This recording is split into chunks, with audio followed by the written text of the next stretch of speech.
జై శ్రీరామ్, జై శ్రీరామ్, జై శ్రీరామ్, జై శ్రీరామ్.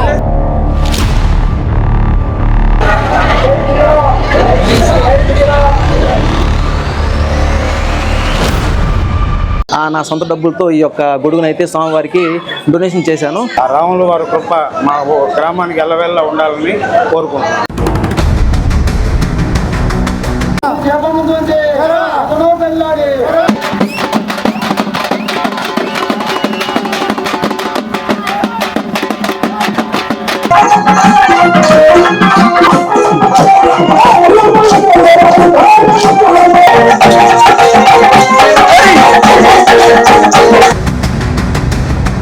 హాయ్ అండి, అందరికీ నమస్కారం. నేను మీ Ramesh. Welcome to Telugu navigation. ఈరోజు మా ఊర్లో ఆనందకరమైనటువంటి మహోత్సవం అయితే జరుగుతుందండి. మన శ్రీరాములు స్వామివారి విగ్రహ ప్రతిష్ఠ జరుగుతుంది. ఇక్కడ కొత్త గుడి కట్టారు మా ఊర్లో. సో ఈరోజు విగ్రహ ప్రతిష్ఠ జరుగుతుంది. ఈ మహోత్సవాన్ని మీ అందరితో షేర్ చేసుకోవడానికి ఈ వ్లాగ్ అయితే చేస్తున్నానండి. ఇంకా మనం ఆలస్యం చేయకుండా వ్లాగ్లోకి వెళ్దాం. జై శ్రీరామ్ మిత్రులారా, మన అందరికీ ఎంతో ఆనందకరమైన పుణ్యప్రదమైన రోజు ఇది. మన కొండారెడ్డిపల్లి గ్రామంలో శ్రీ సీతారామ లక్ష్మణ సమేత శ్రీరామచంద్ర స్వామివారి నూతన ఆలయ విగ్రహ ప్రతిష్ఠ మహోత్సవం అత్యంత వైభవంగా జరుగుతుంది. ఈ నూతన ఆలయం మన గ్రామ ప్రజల ఐకమత్యానికి, భక్తికి ప్రతీకగా నిలుస్తుంది. శ్రీ రామచంద్ర స్వామివారి అనుగ్రహంతో నిర్మించిన ఈ దేవాలయం భవిష్యత్తు తరాలకు ఆధ్యాత్మిక కేంద్రంగా మారనుంది.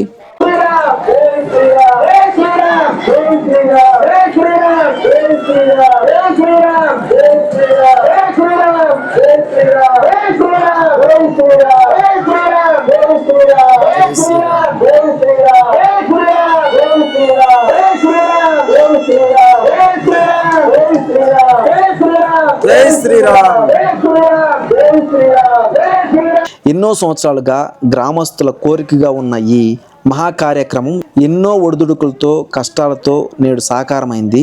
భక్తులందరూ ఎంతో భక్తి శ్రద్ధలతో ఈ దివ్య కార్యక్రమంలో పాల్గొన్నారు. ఈరోజు వేద పండితుల మంత్రోచ్చరణల మధ్య శ్రీరాములు వారి విగ్రహ ప్రతిష్ఠ కార్యక్రమం ఘనంగా నిర్వహించబడుతుంది.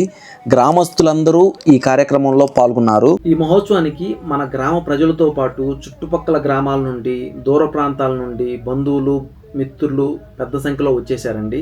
అందరూ కలిసి ఈ కార్యక్రమాన్ని విజయవంతం చేయడం ఎంతో ఆనందంగా ఉంది. ఈ వేడుక గ్రామ ప్రజల ఐక్యతకు ఒక గొప్ప ఉదాహరణగా నిలుస్తుంది.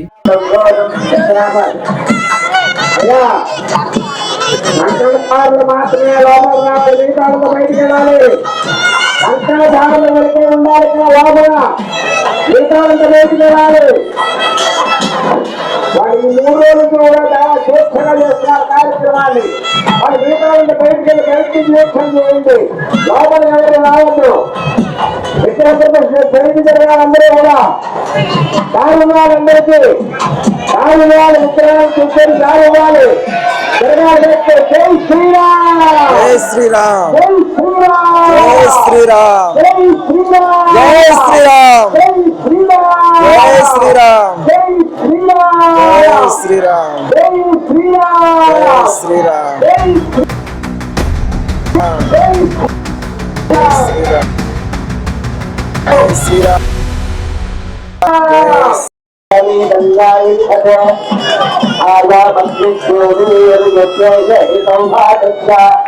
శ్రీరామ్. జై శ్రీరామ్, జై శ్రీరామ్, జై శ్రీరామ్, జై శ్రీరామ్, జై శ్రీరామ్, జై శ్రీరామ్, జై శ్రీరామ్, జై శ్రీరామ్, జై శ్రీరామ్, జై శ్రీరామ్, జై శ్రీరామ్, జై జై శ్రీరామ్, శ్రీరామ్, జై శ్రీరామ్, జై శ్రీరామ్, జై శ్రీరామ్, జై శ్రీరామ్, జై శ్రీరామ్, జై శ్రీరామ్, జై శ్రీరామ్, జై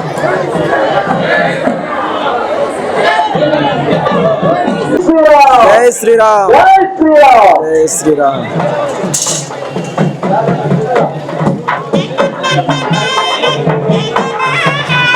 పైన నీళ్ళు ఉన్నాయన్న చూడండి ఒకసారి.